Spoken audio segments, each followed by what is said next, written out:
What is going on, everybody? Welcome back to Salty Runback, here to be your weekly intake of North American Developmental League of Legends. Had LCS Finals, but that just means there's one more tournament left this split, and that is the Promotion Relegation Tournament for the NACL in the summer split. I'm Grapes, that's Hawk. Hawk, you went to LCS Finals. How was that? I know. I was just flexing the hoodie. Honestly, I had a blast. That was my first ever LCS finals, and I really enjoyed it. The merch was a lot cheaper than it was at Worlds, so I got a hoodie. But I met so many people. Shout out to everybody that I got to hang out with for a bit, and now we're back. You know, I'm recovering. It's Monday. I had the day off of class for Easter, which is great. Grapes, did you have class today or? Well, I'm sorry. My traditional schedule has just like no classes on Monday at all. So this is normally like my day off. So that's nice. There good. you go. Yeah. So I was enjoying myself. Got caught up on some work, and while you were having some fun in Raleigh, I was holding down the fort here with some CLOL. Got the East Conference third place match. Shout out Toronto. Took that series over Western 3-2. We are going to be talking a little bit about CLOL next week on our episode, which will happen in the middle of the Promotion Relegation Tournament. That'll be our kind of CLOL preview episode. So if you're interested in collegiate, make sure to stay around for that next week. But Hawk, there's a lot of stuff that we got to get into this week. Is there any last little shout outs that we got to do before we head into our headlines? Oh geez, any shout outs? What? Or not shout outs, but just like plugs. You know, the typical pre-episode promos. I'm blanking off the top of my head, but I think we're good. I don't think we have anything. I mean, like the spring split has pretty much, for all intents and purposes, concluded, other than the promotion relegation. But we also got some off-season stuff to talk about. All I've really got to say is, you know, even though it is going to be going into the off-season, Grapes and I are still going to be trying to put out some content. I think we said this on the last episode. We might take an episode or two off, but there will still hopefully be some shorter form videos or something along those lines. We don't exactly have the plan yet, but it will be coming. So your daily dose of, or weekly dose rather, of salt intake will still be there, rest assured. We got some stuff in the works, and I'm really excited to get to that in about a month or so after everything's really wrapped up for spring. But let's head into our headlines for this episode. We got to start off, unfortunately, on a bit of a more somber note because there were a lot of news involving the esports space that kind of directly affects us here in the NACL. It was announced that CLG has sold their spot in the LCS, and that included the entire League of Legends vertical over to NRG. We'll get to what that means for their developmental provisional team, CLG Faith, in a little bit. But we also saw some news involving the ownership group of AoE Esports all leaving their respective organizations and headed over to a new team called Veracity. I believe that AoE is still going to be competing under that banner, but kind of questionable things, and kind of goes to show how unstable things maybe are here in the NACL, especially at the provisional level. Hawk, are we worried about how things are going to be going, especially because this is only the first split and already we're seeing a lot of movement? Yeah, I mean, there's a lot of things happening, and also as well, you know, we're talking about provisional teams are especially a point of worry, given that it's amateur, even though it is the NACL. But even the academy team or the challenger teams, you know, there's been a lot of shakeups in the LCS. You know, Graves mentioned CLG went completely boom. Rest in peace, CLG, for any of the fans out there. But yeah, there's a lot of stuff going on, and I want to like answer this question with like, you know, I think yes, it is worrying. However, I don't think people should be panicked. You know, it's stressful and it's a time of uncertainty, but come on, over the last 13 years of League of Legends esports, we've had plenty of stressful and uncertain times. I feel like, you know, there's always going to be fires, and this is just another one of those fires, but I like choose to believe that we'll get through it, you know? So that's like my short answer to that question. I know there was not actually a lot of substance in there, but I guess that's my way of like reassuring people that I have a pretty good feeling that League of Legends esports is going to be okay despite the uncertain times we are in, and maybe that means scaling back, but that doesn't mean it's going to go away in its entirety. The NACL, of course, expanded from 10 to 16 teams. That was a big jump.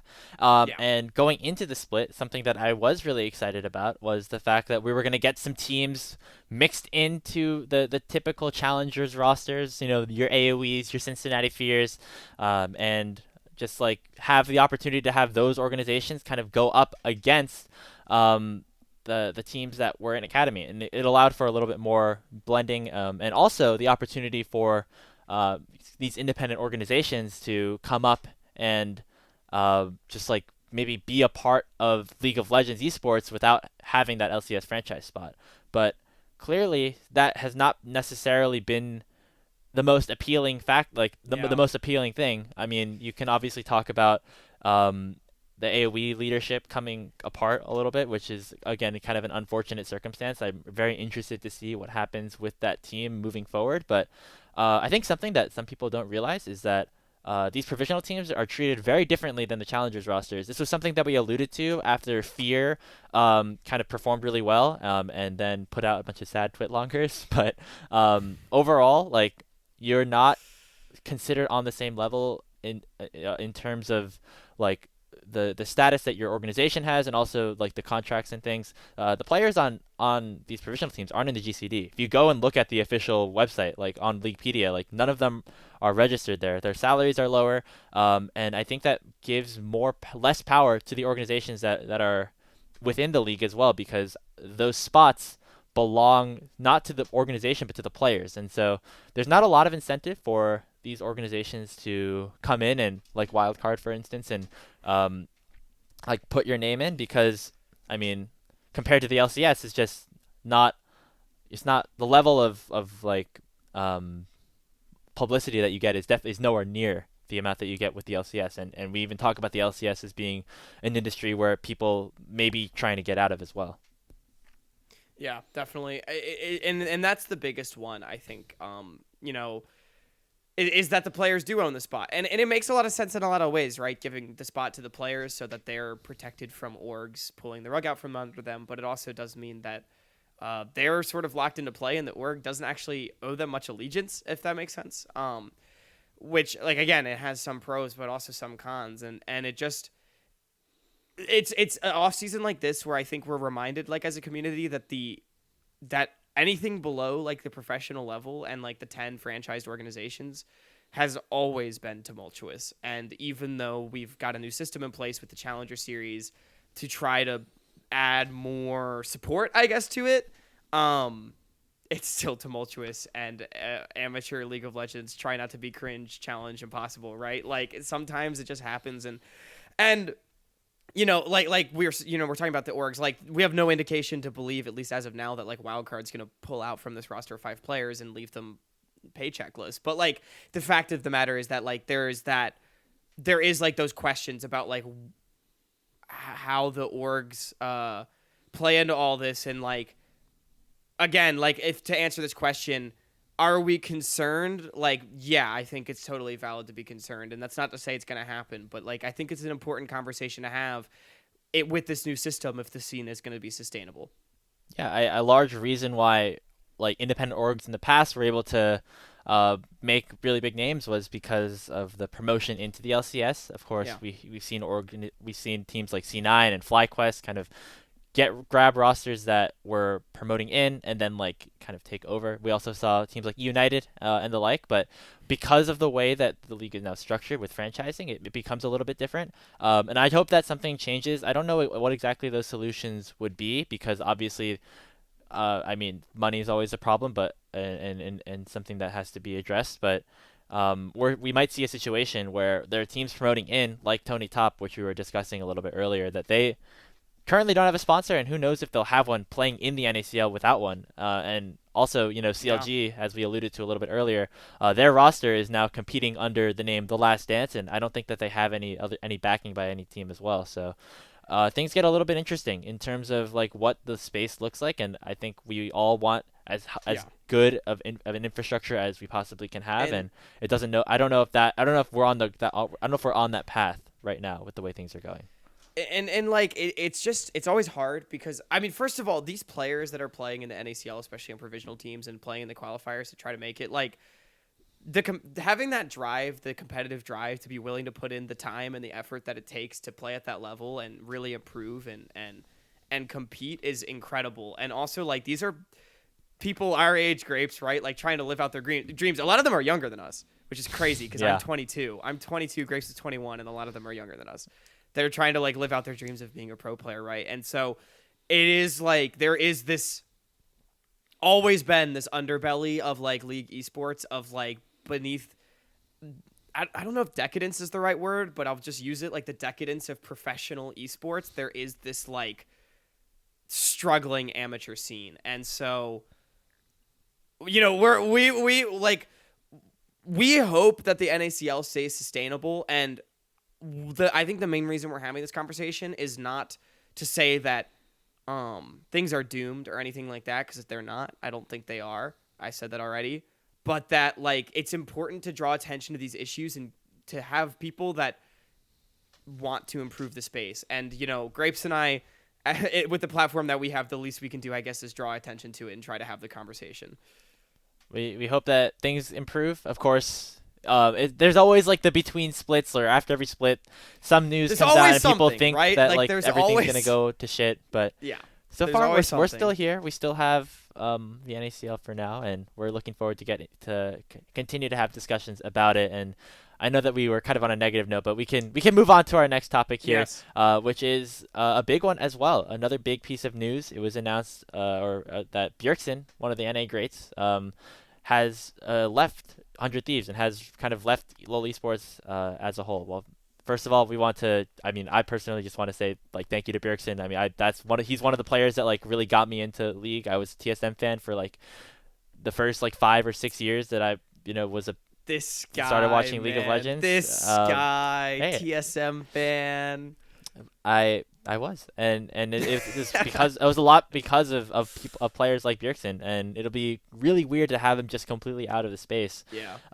But Hawk, we're not the LCS podcast here. We're the NACL podcast, and with that leaves an opening in the 100 Thieves mid lane position, and of course, 100 Thieves does have an import slot, so that could be something. But being the hopeful NA. Right.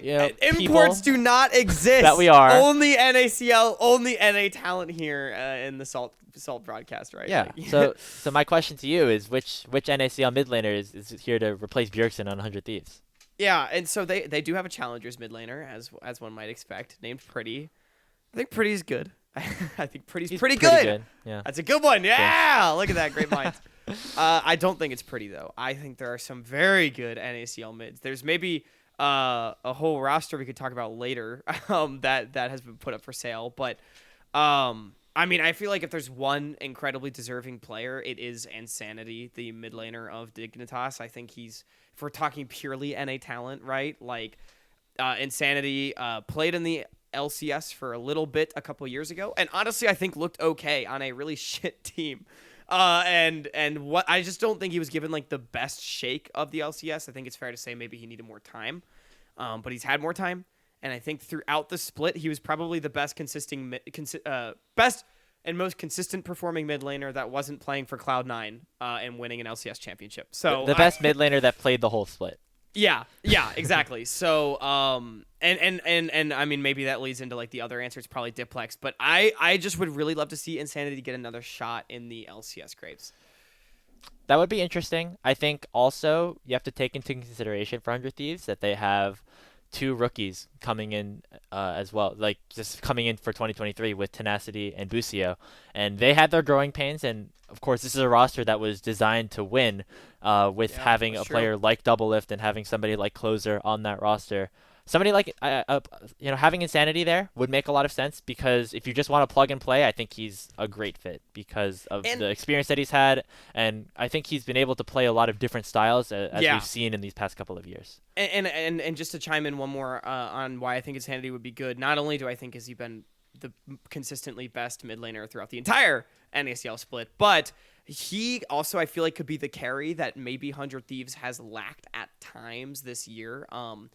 Like it feels like Tenacity hasn't quite been the carry that they had hoped, and I think Tenacity still has plenty of room to grow. Don't get me wrong, but Insanity coming in might be able to provide some of that X factor potential that perhaps the team is currently lacking. Like maybe they could use a little Aurelion Sol or Udyr mid to spice things up. I don't know.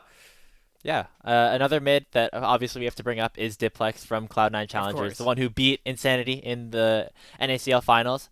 I'm not sure how the playstyle would line up, because I feel like in general Diplex is a similar player to Bjergsen in the way that he that doesn't necessarily focus on lane, but will play for the team and kind of really like take control of different team fights and things like that. The Swain pick in my head is the one that's standing out in particular.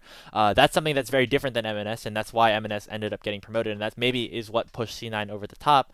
But Diplex is still a very, very good mid laner in our ecosystem, and I think that a promotion there would make a lot of sense, especially because in terms of recency bias, has a better reputation than Insanity in the LCS, and I think fans would maybe respond a little bit better for that. My last little shout out, of course, I can't talk about mid laners in the NACL without talking about Copy. And just saying, Copy played on Copy's 100 Thieves Copy Next. Is your boy. Copy played on 100 Thieves Next with Tenacity in 2020. That was the first iteration of that roster. And how cool would it be if the roster that takes 100 Thieves to Worlds this year is 3 players that were on their 3rd teams in Amateur at some point, whether it was Tenacity and Copy or Busio. Because I think that Copy has been an LCS caliber mid laner for a while. He looked really good, like especially towards like the first half of the NACL season, and already has some synergy with some of the players as well. So I personally am hoping for that, but I would not be surprised if it's somebody a little bit more seasoned that we get from 100 Thieves. Hey, I would totally subscribe to the Copy promotion, but I feel like the bottom line maybe to take away from this is there's actually quite a few really good mids in the NACL that 100 Thieves could promote. Please don't import somebody mid-season.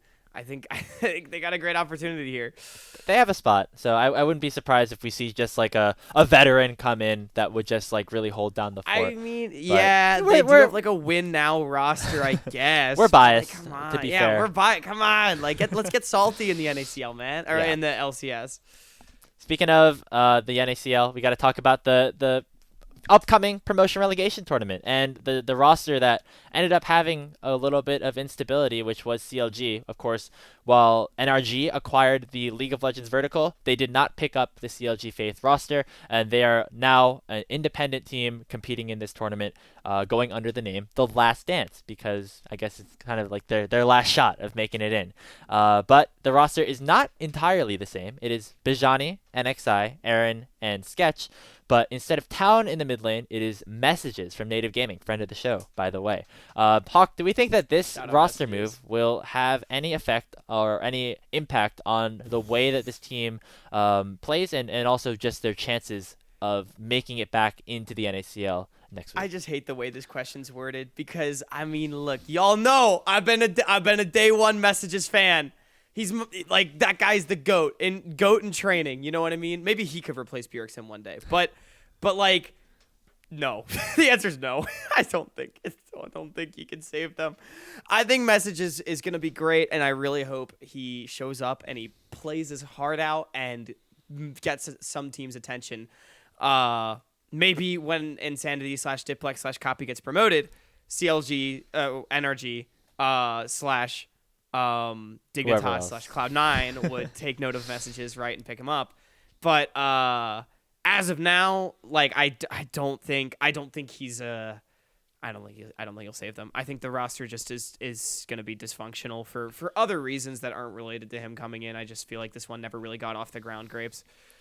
There's a lot of interesting things that we could take a look at here. First of all, I think something that was maybe not talked about directly, but maybe perhaps implied when a lot of these mid-season roster changes happened between NACL and the NACLQs was that, you know, there were potentially better options to promote in, whether it was like somebody from Maryville or somebody from Tony Top. Like all those rosters ended up sticking together, and it was the NACL teams like FlyFam and CLG that ended up picking from other organizations.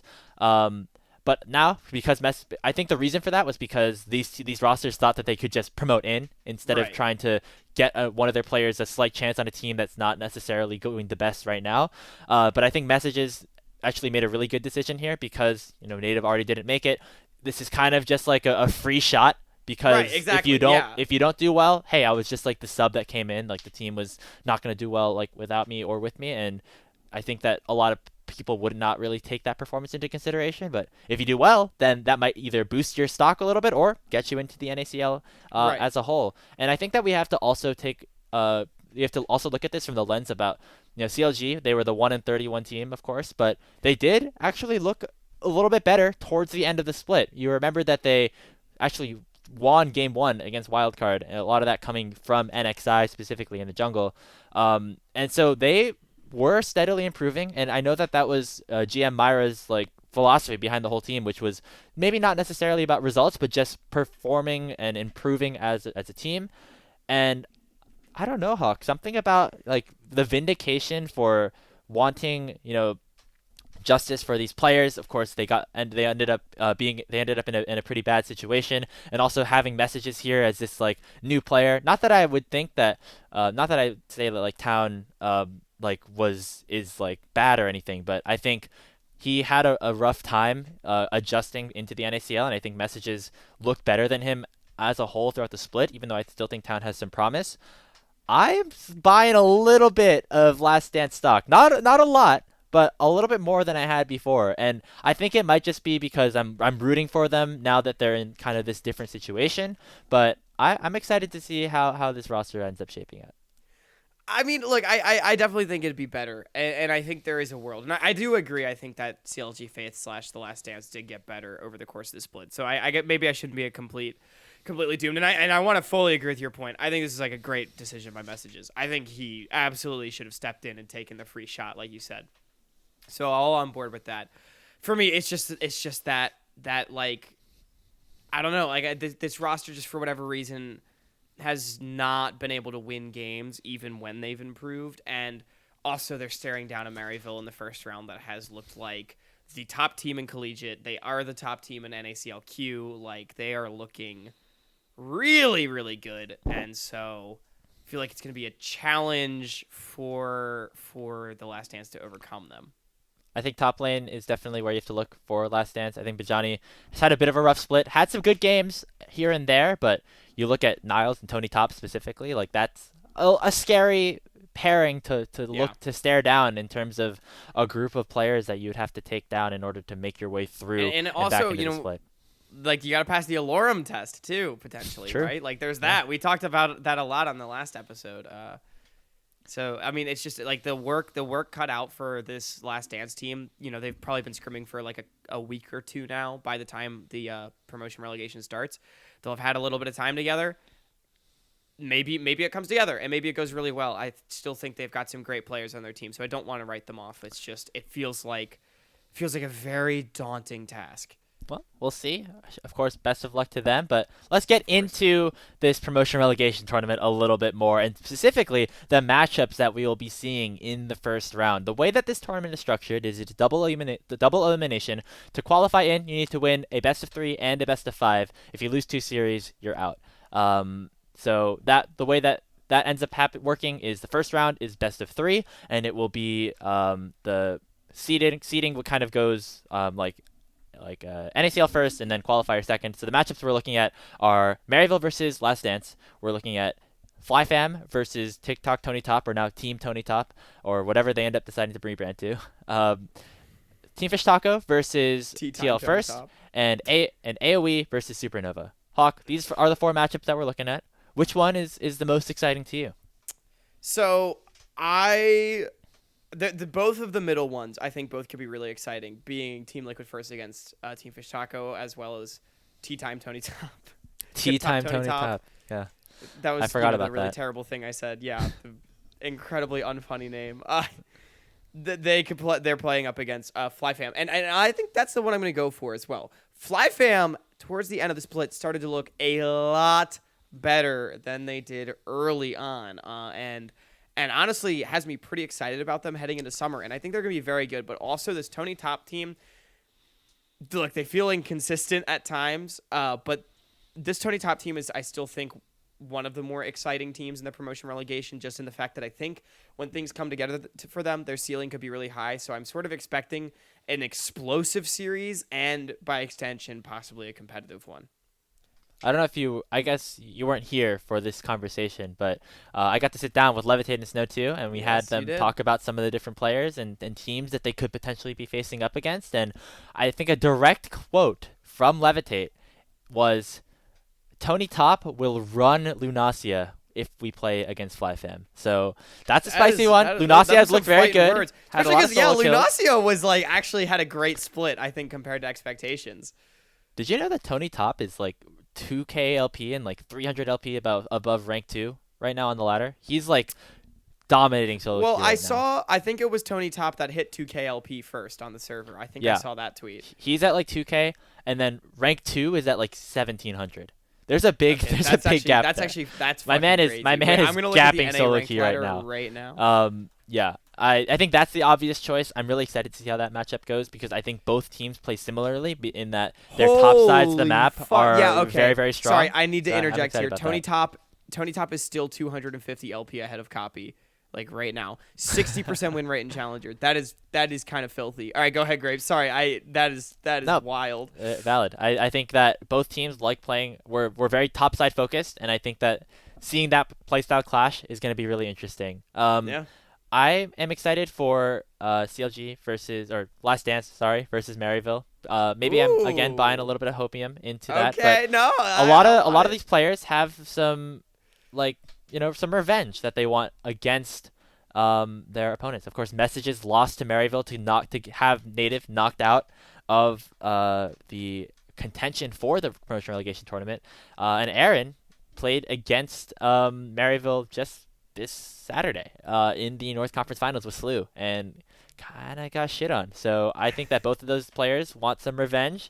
I think that this team I really will have to work around their like middle of the map in like NXI, Messages, and Airren. Like the big carries are going to have to really come out. And I think that Maryville's a strong opponent, but I'm excited to see how that one goes. And I think that matchup specifically will tell us the most about what we are to expect from the whole of the promotion relegation tournament. Because if that matchup's close, Yeah. I think the rest of the matchups actually become very interesting. Yeah, I would agree with that because especially on the last episode of the show, we had a conversation about like sort of what we expect from Maryville and whether or not we believe in them or how inconsistent they are. And so I do think this matchup could be telling of one of two things. Either like, is Maryville actually like as cracked as we think, or are they gonna have happy games, right? Or like, is the NACL actually that much better? Because like again, we're sitting here talking about like CLG Faith. They kind of look terrible all year, but they still played in the NACL all year. They played 30 plus games against a much higher level of competition than Maryville ever did. So there is still sort of this this world where the NACL might just be significantly better, and the NACLQ teams should be considered underdogs. Can I interest you in Dardoch playing against Team Liquid? That'll be fun. Some nice storylines over there. Some yeah. That bit of a joke. I think that matchup is kind of, I don't know. I just don't really know what to expect from either of those teams. I don't know what to expect So from either of those teams. I don't want to I don't have really anything to talk about with them specifically, but I do like the storyline of Dardoch coming back to like take revenge against his old lord. Yeah. I do. Maybe we should probably move on in just a sec. But this Team Fish Taco against Team Liquid First matchup is gonna be really weird because Team Liquid First, I think we thought they were probably the worst or the second worst team at the end of the NACL season. But Team Fish Taco has been a really weird team, and that it feels like they've never hit this peak that we've sort of expected from them.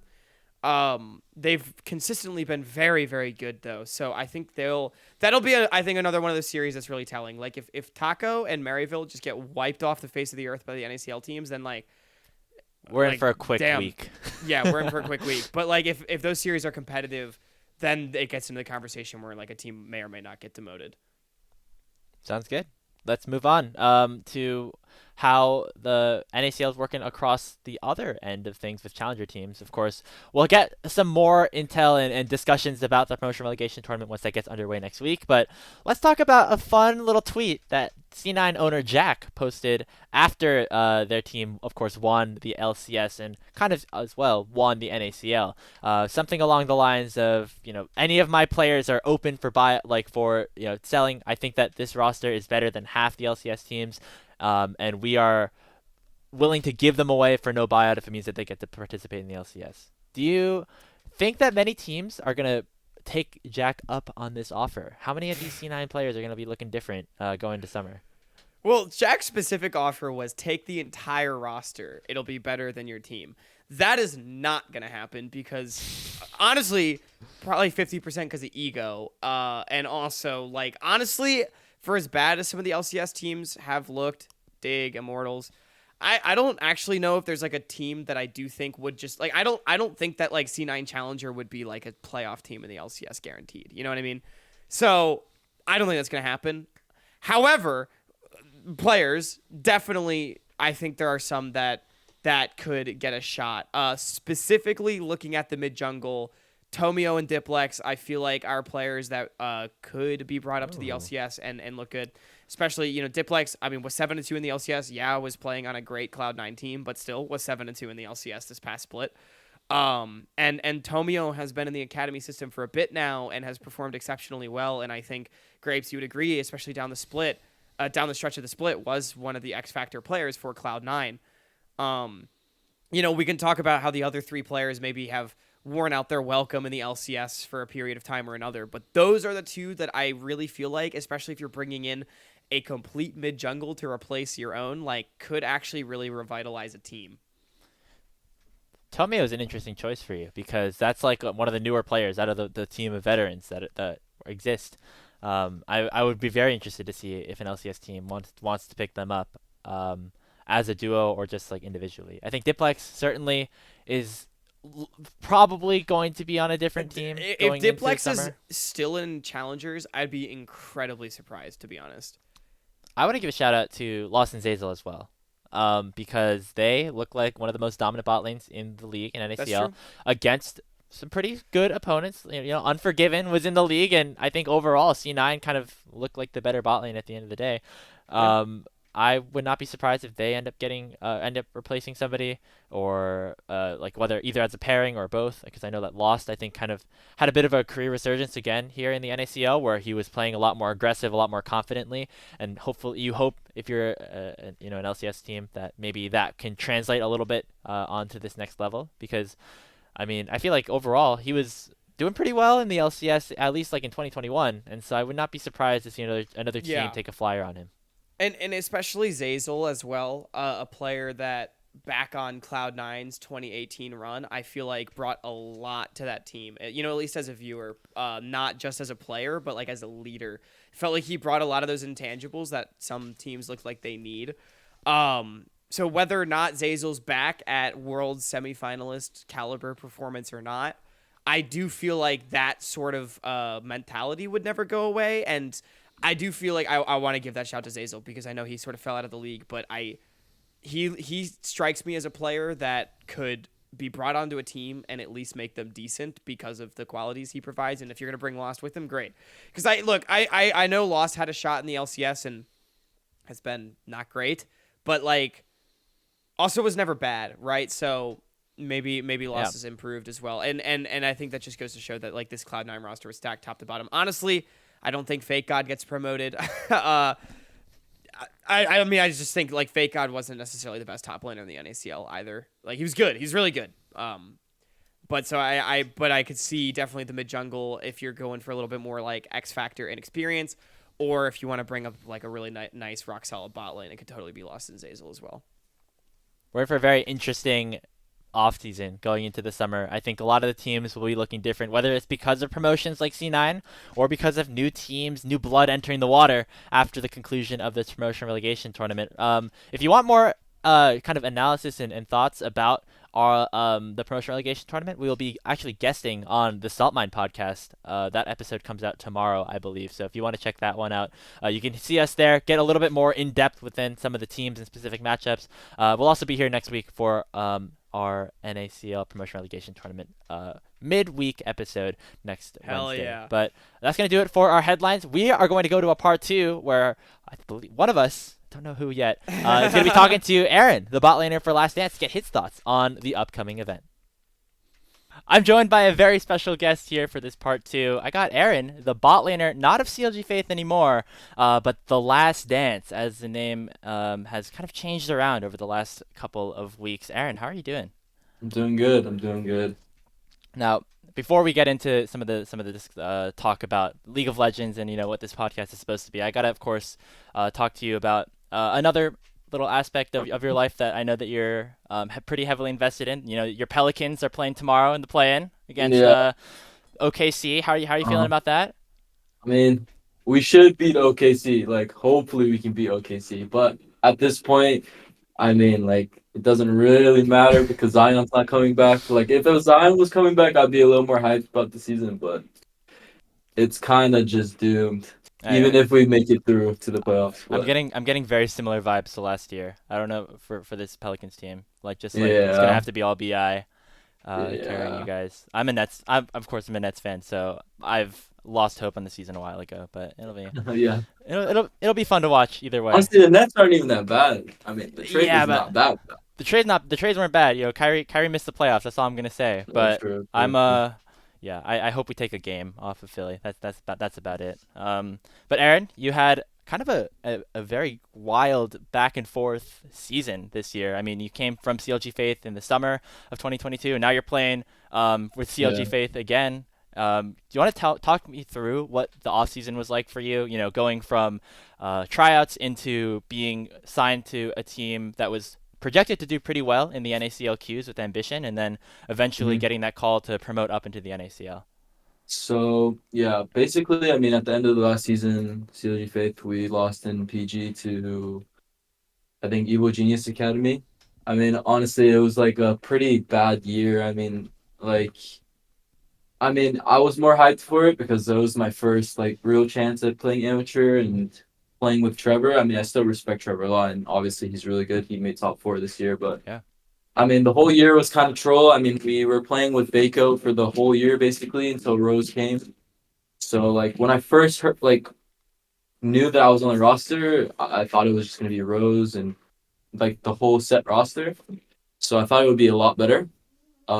Fortunately, some unfortunate things happened, so we had to play with Baco the whole time. Which I'm not saying anything about Baco, like he's a Yeah. good guy and he's a good player, but yeah. So I mean that kind of sucked. So after that, basically there was tryouts for CLG Faith for NACL. We didn't really know it was NACL during the tryouts, but then yeah, after we knew that it was gonna be NACL, but I mean we had tryouts. I made it to the second round, and then obviously BMFX dropped down from academy, and obviously he was the number one choice for them, so which was fair. So I understood. So with that, I had to find a new team, and I wanted to focus on like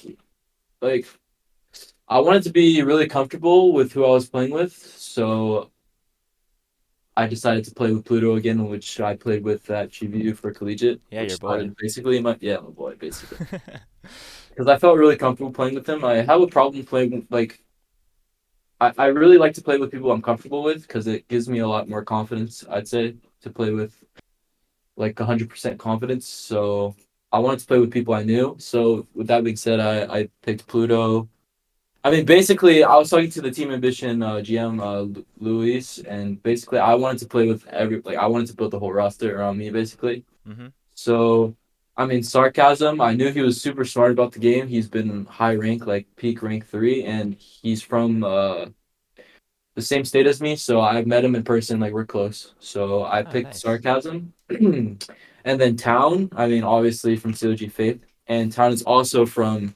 We're all from Louisiana. Me, sarcasm, and Town. So we've all met in person, and we hanged out. So Any we're any all like LAN boys. parties between each of you? Yeah, Like yeah, play some scrims together in the yeah. same house? But like we're all boys, so it was really I really liked playing with them. And then Pluto's obviously my boy we played with. And then Cozy, I heard some good things about him since like when he was smurfing on Taco.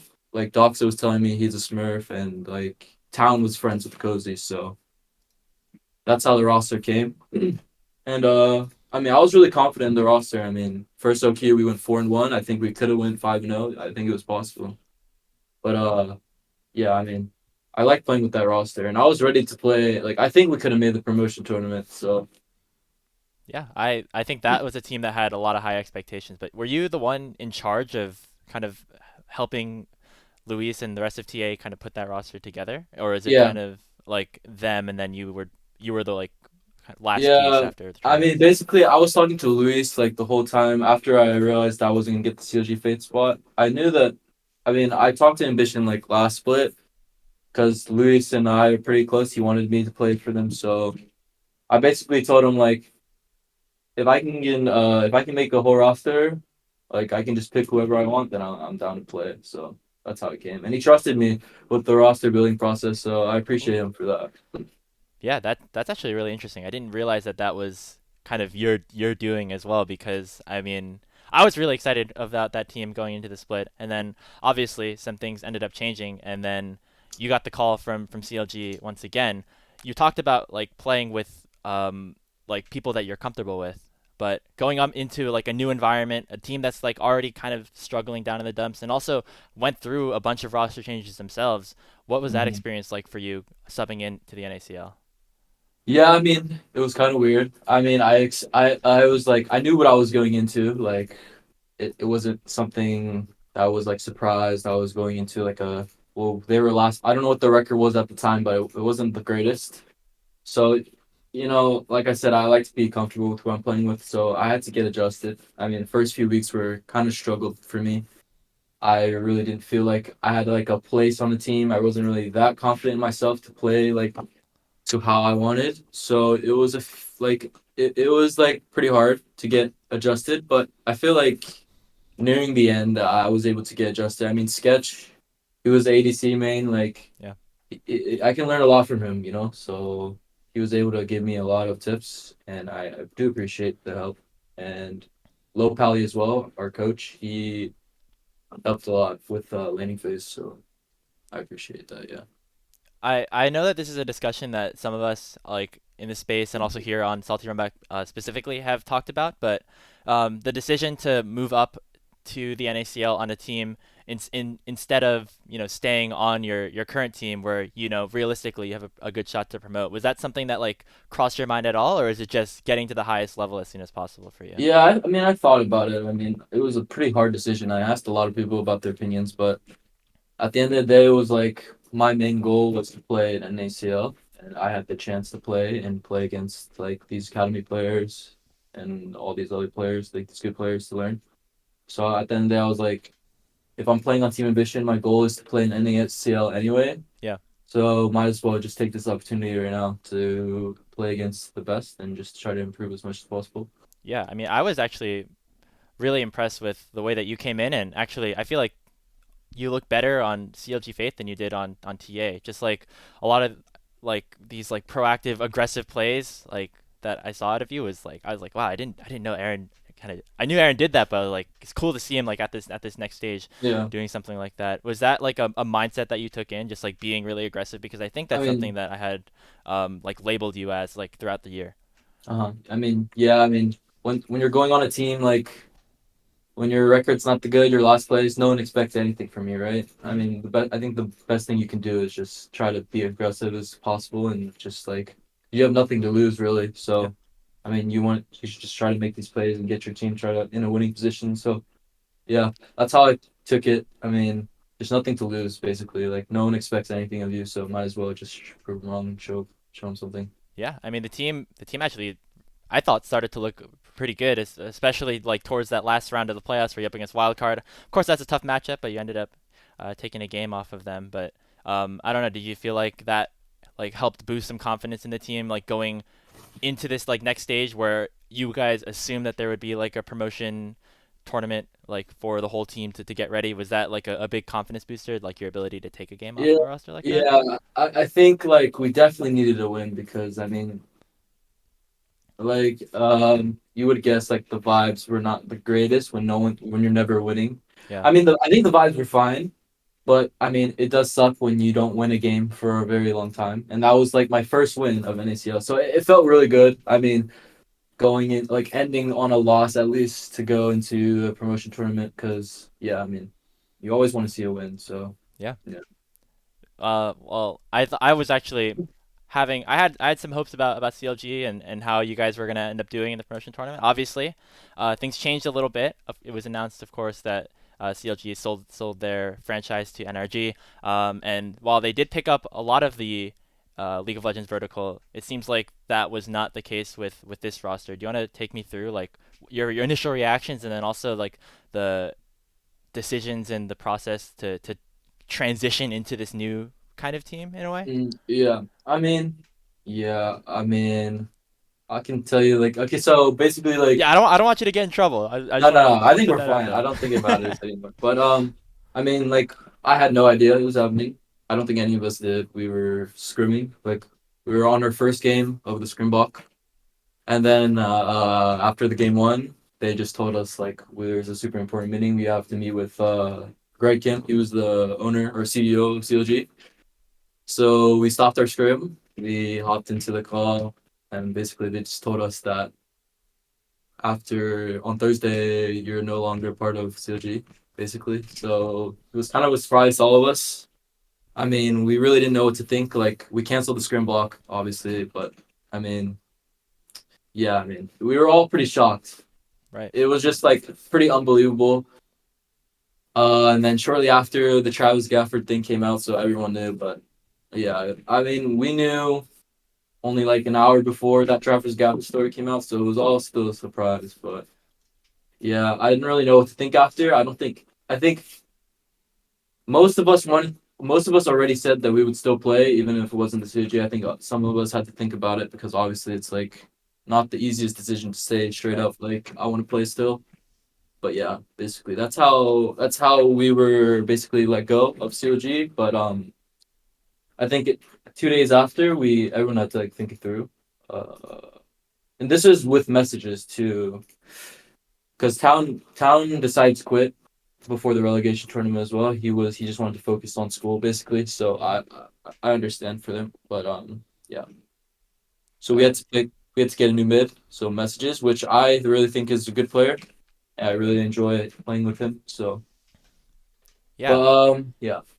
I was just curious about like how the process ended up going because I know that like the way that provisional teams function is that it's not like the org that owns the spot. It's like the players that are in charge of like Mhm. deciding what they wanted to do. So when you like were deciding like what the next move was for you five as a group, which I think it's really cool that all five of you guys decided that you wanted to continue to move forward.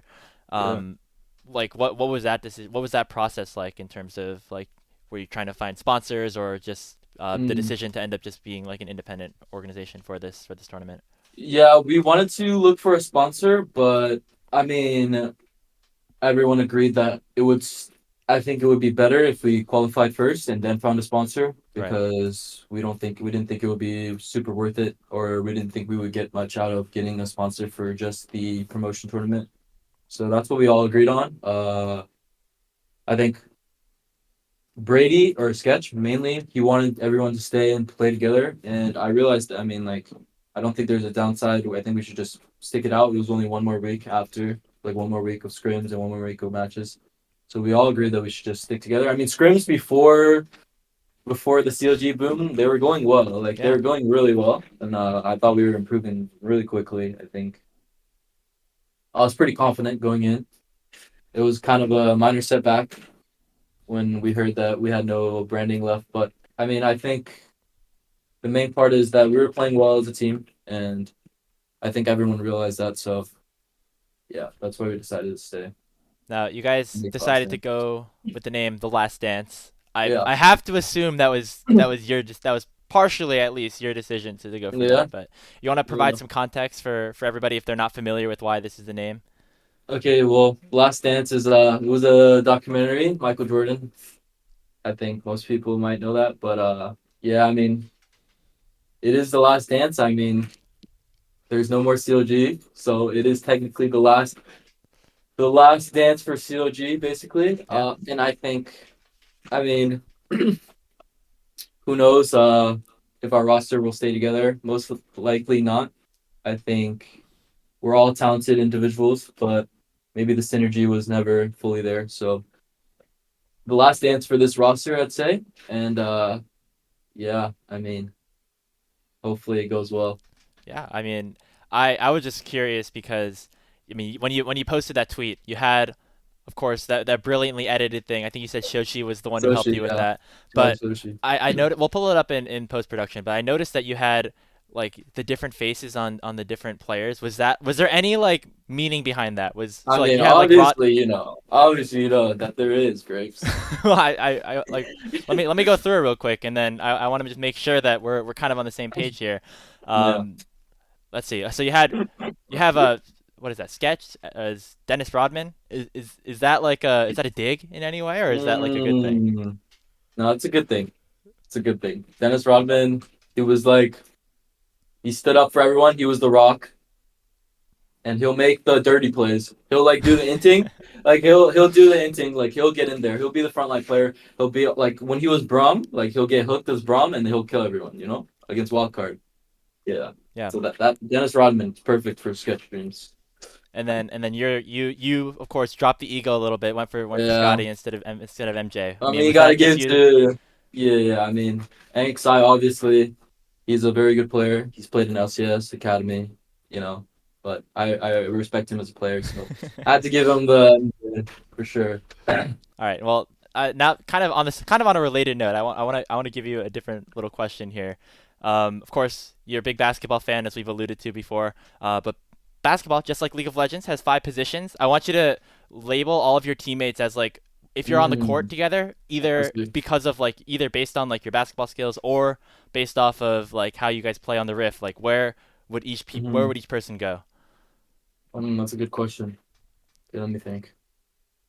Okay, let's start with point guard. Point guard, I think it would be Zin or NXI Okay. or maybe me. I think me and Zin are like two guard. So like point guard or shooting guard. Like you can switch out both of us. So Yeah. 1 and 2, me and Zin. Okay. I put you at the two, just so you All know. right, You're all more right, like all the right. high volume scorer. You know. Yes. Yeah, Yeah. yeah, yeah. I like it. I like it. Okay. Wait, actually, let me think. Fuck. Okay, maybe. Okay, I'll stay at the two. I think Brady sketch dreams is at the one. Okay, I got you. I think, yeah. And then NXI, NXI, I'd say, yeah, NXI, I'd say he's at the small forward. Yeah, He's I your like high that. volume playmaker. Yeah, I like that. I Create his like own that. shot. Yeah. I Yeah, got yeah, you. actually. Okay, that's perfect. Four. Hmm. Hmm. I'd say four is messages. Okay. Yeah, I like messages. Yeah, four. And then you got Bedge just And Badge at the holding it down, five, no play holding it some down low. Sion, play some Orin. Perfect for the center. Yeah, I like that. That's our starting five. Okay. I would have had Bijani at like the four as like the big defensive guy that just Mm, plays D and like yeah, it's like a for stretch sure. five stretch four kind of guy. Yeah. And then I can see. I'd have NXI holding it down the middle as like Hmm. he's like your Jokic, right? You run the offense through him, but then you have the Oh, rest of the okay. All pieces right, that's a around good him. way to think about it. Fuck. You know Okay. what I mean? Well, I don't know. Either way, I mean, have you ever played ball with any of these guys, or or some of the TA people that I know you used Yeah, to hang out I don't think any of them play basketball. with? I think I played with Pluto maybe once at GBU. It wasn't a good look though. Let Not me tell you. not a good look It over at wasn't a good look GBU. there. Damn. All right. Well, last thing about the whole name Last Dance. Did you know there's like another ADC player in Yeah, semi-pro yeah, space named Last Dance? yeah. I You're was joking about kind it, of but jacking his flow here. yeah. I don't know where he got his name from. I played against him. He's pretty decent. Yeah. But I mean, I was joking about it like last dance DF. That's a pretty fire name. Not gonna lie, but yeah. So I have your name like last down low. Is that like what you guys are gonna go with? Because I think that's Uh-huh. hilarious. Yeah, that's what we picked. I mean, I think it Let's looks go. pretty cool. It looks pretty cool. I'm not gonna lie. So Yeah, yeah, and then that's what we picked. if you even if you lose, it's still funny. You can make some memes about it. So True. True. anyway, I wanna dive a little bit into how you guys are feeling going into this tournament because of course a couple days away. I know you guys are scrimming pretty heavily right now. Yeah. Um, first of all, just thoughts about kind of the difference in skill level between the NACL teams, which is like AoE, TL, Fly, and you guys, versus some of the qualifier teams that are coming in. Do you think there's like a big gap, or is it actually kind of close? Because I think it's hard to tell as somebody who is only able to watch like each league on its own, and also the fact that we haven't seen you guys play in like 3 weeks or so. I mean, I don't think there's a huge gap. I mean, like, if you think about it, the bottom four or like the provisional teams for NACL are basically just the top teams from amateur last year, Yeah. right? So if you think about it like that, I mean, it's basically just the top amateur teams from last year's circuit playing against like the middle of the like 4 to 8. So I don't think there's a huge difference at all. I mean, I think the provisional teams are, the OQ teams are definitely very good. I respect all of them basically. So yeah, I don't think there's a huge gap. So yeah. That's pretty interesting. Yeah. My opinion is that like I feel like there's some teams. There's like a couple. There's like one team on each end. I feel like are gonna either like Yeah. pretty easily make it out or pretty easily Yeah. like kind of go down. But then like the middle between like I have actually no idea what's gonna happen. So I'm really So interested. AOEMU, that's what you think is gonna make it. No, I think AOE definitely gonna make it out. I think Supernova is gonna have a tough time. Yeah. Like I on the see. other side, on the Oh, other I end. see. I But then see. like the 6 other teams, like including you guys, like man, I don't know. I don't know. I mean, yeah. I think that's fair. Yeah. Well, I don't I mean, think Supernova like that, but yeah. I'm excited to. I hope if they listen to this, I hope that they prove me wrong because I like a lot Yeah, of yeah, playing yeah. with them It's in the always team. some good fuel to the fire. Yeah, exactly. You guys play Maryville, first round on Monday. You actually just played against them on Yeah, on the yeah. Saturday. Yeah, you had a good game one. Uh, didn't Um, go too well after that, but like what are your thoughts about that matchup and maybe the bot lane specifically because I think that they've all been really good throughout the qualifiers. yeah, I mean, definitely Maryville is a team to respect. I've had a lot of time playing against them, so I mean, I think they're all skilled players. I think they work super well as a team. I mean, they're definitely a tough team to face, and then we'll practice and we'll be ready. So yeah. Do you feel like there's any like underlying revenge within some of these players? Because I know that you just lost them in conference finals, and Messages got knocked out by them at Oh yeah. quarterfinals as well. So I feel like there's maybe some extra motivation for you guys in this first round. I mean, for me, I just play it as a different, like the same game every time. I mean, but I know messages. That's not what MJ would do. So that's all I'm Oh, gonna that's say. true. Well, I'm Scottie Pippen, so all right. But messages. I mean, like he definitely wants revenge. He's definitely said that he wants revenge against MU. I mean, he's definitely made that a point. So we're gonna try super hard this week of scrims and hopefully we can get revenge for him. Shit, one sec.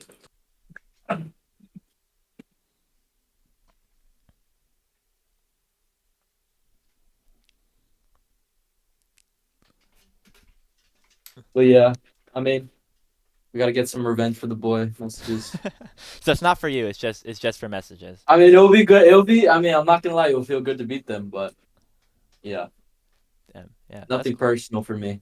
I Just feel like another I some feel like fun game. a lot of the teams and a lot of people are kind of putting a target on you guys as like the one team that like maybe like has like the best chance of getting Hmm. knocked out. Do you hear any of that noise and like what are some of the thoughts about? Do you think that's true or I mean I don't know. I'm interested to hear your reaction to stuff like that. I mean, it's really easy to just call us out and say that because we were like the worst record. We've won like twice in NACL. I mean, I hear them and I don't really care too much. I mean, it's just and they have to beat us. So if they can beat us, then sure. But I mean, until then, I mean, it doesn't really matter, right? Okay. I wanna go through some of the other teams really quickly before, just because we only talked about like one of them really for Maryville, but I want you to give like your like 10-second, 15-second, one or two sentence opinion about the team that I'll name for you. All right. All right, All sure. right. First of all, Tony Top. Okay, Tony Top. I mean, Tony Top, super rank one TikTok superstar, and then their jungle is very good. I think Iconic's very good, and their You think? bowling's good too. Oh yeah, I'm about to ask. Like, you think you're smashing bot lane? You only bring up the top side there. Rollins good. I think their team's pretty good overall everywhere. Cool. Team Fish Taco. They have Dardoch, Breaking hmm Point, the GOAT. I He's think he's playing he's against TL first round, so yeah. Oh wow, actually that's crazy. I like their team. I think they have a lot of veterans. Dardoch, Galorum, and then I like Daption a lot. So pretty solid team as well. all right. And Supernova. Supernova. Supernova. I love Supernova. My Chookies. That's my uncle. Uncle Chookies. I love Chickies. I love Gabe. I think their bowling's very good. They have really good synergy. And who else is on their team? Onat. I think Onat's proving a lot of people wrong. I think he looks Yep. really good. So yeah. All right. And I guess we can go through the top three as well. If you want to talk about AOE for a little bit. AOE. That's the boys, Sky and Winston. I mean, they're definitely the top team in the thing. I believe Yeah. promotion, but I think they have a new top laner. I don't think it will change much because they're a pretty bot centric team. So I think Quacker will do fine. But yeah, I Damn. love Sky. I think that's a leak. I don't Oh, think is that's I that? don't think that's public yet. I can. Oh shit. Oh, my bad. um, you know, we could skip. Did you know that? I didn't know All that. right, I give you the leak. You heard it here first, I guess, everyone. I don't know. We'll figure out if you want to cut that or not. Um, but do you think going up against AOE you'll have like some like yeah, some extra intel because of the team some of your teammates over at SLU?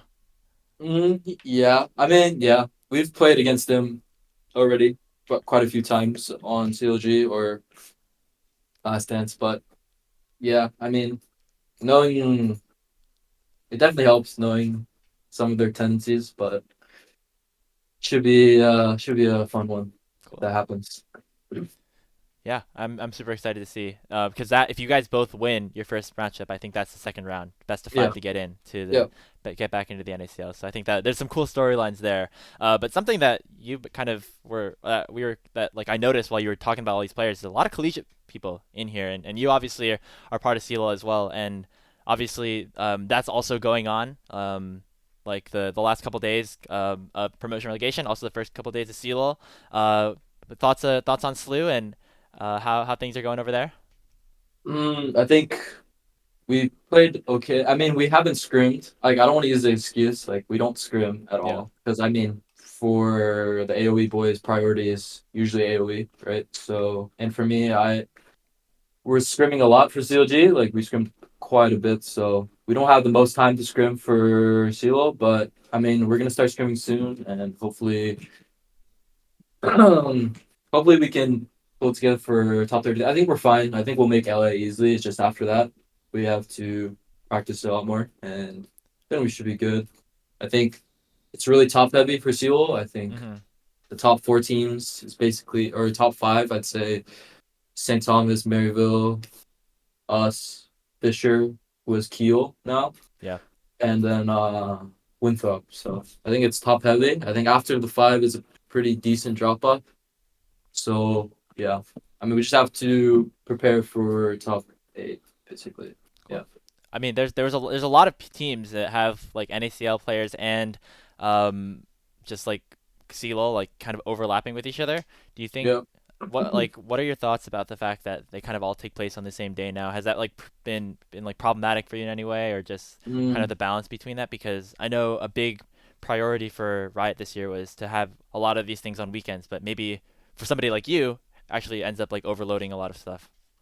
yeah. I mean our director too, I mean he had to like reschedule like almost every match I think. So I mean it's a little scuffed. I really don't know how they fucked up, or sorry. Yeah, I don't you're know all that good. I don't think know how they messed up the scheduling that badly because I mean yeah, like you said, there's a lot of players in NACL or NACLQ even like we all like some most of us go to school so and most of us go to school and play Seoul, so I think it's kind of weird that they have scheduling issues like this. But I mean, I don't know what goes on there. So It's definitely been a conversation that we've been having as well about just like trying to balance things out and make sure you guys have as much opportunity as possible to succeed. But I mean, we're about at the end of our time here, Erin. First of all, thank you very much for chatting with us Yeah, about for sure. some pretty like I don't know, some pretty big news that's kind of happened with you and the boys the last Yeah. couple of weeks. But I want to leave the floor to you. Like, what are some of the goals that you have going into this tournament? Also, just going to summer and stuff that some stuff that like you're looking forward to accomplishing in these next couple of months. I mean, first thing, the most recent thing, I want to qualify for NACL, and yeah, I want to qualify for NACL, go back again, and hopefully, I don't know what will happen after that. I don't know what the roster will be. I don't even know if I'll be on the roster if I want to continue playing, to be honest. But I do want to make sure that I'm like good enough to put like I want to show to myself that I'm able to qualify back into the tournament, and hopefully I can do that. After that, I mean, CLOL, I want to make sure I make it to top 8 because I want to play on LCS. Like, you get to play on LCS stage, which is like a dream come true for Yeah. anybody. Like, even like top 4 NACL didn't even get to play on LCS stage. Like, I was talking to Sochi and I was telling him, like, yo, we get to play on LCS stage for CLOL. And he was like, what the fuck? But yeah, I want to make sure we do that, and I want to make sure as far as we go for CLOL. Like, I want to make sure, I mean, I want to win the whole thing. It's not the easiest because there's some good teams, but I mean, I'm gonna grind super hard for this last stretch and see what happens. I think, yeah. And then after CLOL, I mean, if I don't decide to play in NACL or if we unfortunately don't make it, I do want to play in the Oki still with me and the boys that have been planning the team. Me and the GVU boys, we might want to play together again. Oh, So reunion? reunion. We're gonna do like we're gonna have like our own like team brand and shit, our stuff, and just like DK crew. So we'll have something like that. Hopefully, if I don't end up playing in NACL, but I yeah. I don't want to say like I'm rooting for you to lose now, but I wouldn't be. I'd be okay either way now. Now that you hear that, but Yeah, yeah. no, all jokes. I'm wishing you guys the best of luck. You can watch Last Dance play against Maryville University this Monday in the promotion relegation tournament. Erin, Mm-hmm. thank you very much for joining me. No problem. Thank you very much to Erin. You can catch him and the rest of the Last Dance this Monday, April 17th, as the Last Dance will kick off their run in the promotion relegation tournament. It's kind of coming up on us, Hawk. We're nearing the end of the split. I know we are like this is pretty much the last big thing of the spring split. It's been a long journey, lots of games, but come on, we all need more League of Legends in our life. And look, I mean, we had a lot of conversations about the future of the scene and stuff like that. But if you want to see maybe who the next futures of the scene could be, just watch promotion relegation and find out.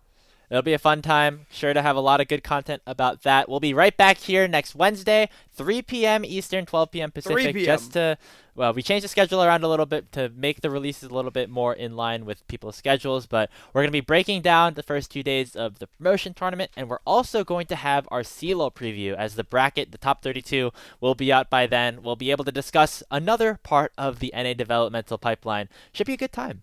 Yeah, and last thing to say as well, if you want more conversation going into promotion relegation this week, go ahead and check out the Salt Mine podcast. We're going to be joining them on their show to have a longer conversation, breaking down everything you might need to know about promotion relegation. So be sure to check out the Salt Mine, and be sure to check out us on all of our platforms at Salty Runback Pod on all platforms, Twitter, Twitch, YouTube, Spotify, and Apple Music. You can shoot us an email at saltyrunbackpod@gmail.com as well. We'd love to hear from all of you. And look, we talked a lot of, like I said, there were some more somber topics today. If you think that Messages maybe is the future of the NACL, if you're going to buy a little bit of stock in The Last Dance, just like Grapes, you think I'm a hater, take what I said with a grain of salt. We'll see you all next week, as Grapes said, at 3 p.m. Eastern, noon Pacific, with the new release of the episode. I've been Honk. That's been Grapes. Have a good night.